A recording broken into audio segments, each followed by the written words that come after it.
যারা দলের দুঃসময়ে হামলা মামলা গুম খুনের শিকার হয়েছেন তাদের সঠিক মূল্যায়ন করার আহ্বান জানিয়েছেন বিএনপির যুগ্ম মহাসচিব ও নরসিংদী ১ সদর আসনের সংসদ সদস্য খায়রুল কবির খোকন।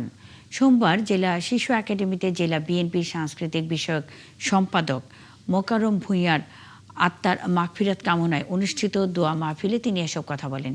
এ সময় সংসদ সদস্য সবাইকে ঐক্যবদ্ধ থেকে দেশ ও জনগণের জন্য কাজ করার আহ্বান জানান। নির্বাচনের আগে জনগণকে দিয়ে প্রতিশ্রুতি পূরণের আশ্বাসও দেন তিনি।